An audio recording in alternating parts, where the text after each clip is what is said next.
Dia meninggal. Ya baru jumpa petang semalam. Korang perasan tak? Saya nak berkongsi dengan kalian bila cakap pasal pesanan kan, ramai orang tak perasan juga penting ke buat pesanan. You all, kita semua bila berlakunya kematian perasan sangat.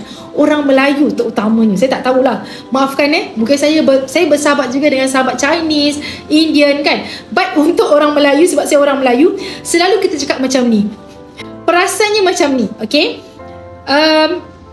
Kita selalu kata macam ni, dia meninggal dunia dah, alah ingat kenangan terakhir dengan dia. Normal kita macam tu, patutlah perasan dia dah berubah dah.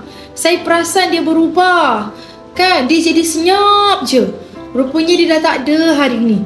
Dia meninggal. Ya baru jumpa petang semalam. Korang perasan tak? Kalau berlaku kematian orang kita, terutama orang Melayu, orang Islam ni, selalu macam tu. Dia tak ada. Dah tak ada. Terutama kalau meninggal mengejut lah kan. Kalau meninggal yang sakit pun sama juga. Baru lepas ziarah dia, sempat merakamkan memori ziarah dia waktu kali terakhir. Inilah seminggu lepas saya jumpa dia. Orang Melayu selalu macam tu. Setuju tak korang? Setuju tak kan? Betapa deepnya memori terakhir. Sebab orang yang dia kenal tu dah tak ada lah lepas tu. Kalau semalam makan sama-sama semeja kan, makan sama-sama semeja, sedapnya makan sama-sama, setuju tak? Lepas tu dah tak ada dah. Sedih kan?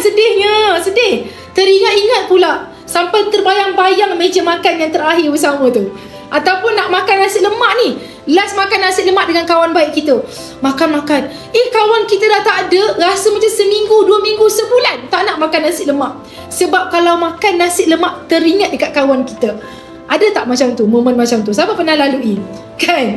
Itu momen kita orang Melayu selalu macam tu, tau. Betul lah kan, betul tak? Sebab apa tahu guys? Sebab betapa impactnya momen terakhir seseorang ni dalam hidup orang sekeliling dia.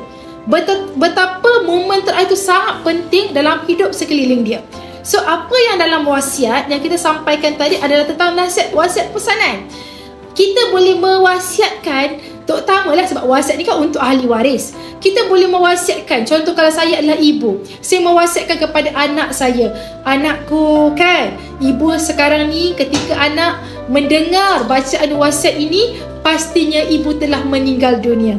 Ibu telah berada di alam barzah, kan. Kita takkan berjumpa lagi anakku. Begitu ayat dia kan. Namun anak, ibu nak pesan dekat anak kan, masa ini ibu nak pesan pada anak, okey, jagalah diri, jagalah solat. Boleh sebut, boleh mention nama anak tu seorang. Along, kan, Along jaga adik-adik. Faham ke? Along jaga adik-adik, jaga solat kan. Pastikan walaupun ibu tak ada, rumah ibu kan, jangan disunyikan. Kalian kembalilah waktu cuti bekerja, waktu bersama keluarga, bersilaturahimlah. Faham ke? Dan rumah ibu yang baru, kalian jangan lupa juga untuk singgah. Maknanya tanah pusaka, maafkan saya, pusara lah, iaitu kubur. Faham ke? Supaya apa? Ini semua memberi satu pesanan. Faham ke? Jadi bila mana berlaku sesuatu ke atas diri kita, kita dah buat pesanan siap-siap. Pesanan ni banyak, kan. Ada yang nyatakan anak-anak kan, harta yang ibu tinggalkan jangan sampai anak-anak berpecah belah kan. Ibu memang ada hasrat memberikan harta kepada anak yang sekian-sekian. Tetapi jika kalian tidak bersetuju anak-anakku kan, kalian boleh bahagikan ikut faraid masing-masing. Boleh nyatakan dalam wasiat, nyatakan dengan sejelas-jelasnya. Faham ke? Banyak lagi pesanan lah. Sama ada kita boleh katakan, jangan lupa buat sedekah untuk ibu, jangan lupa doakan ibu. You all, hati yang sengah sedih kan, dengar pula pesanan yang menusuk jiwa, insya-Allah dia sangat bagi impact. Okay?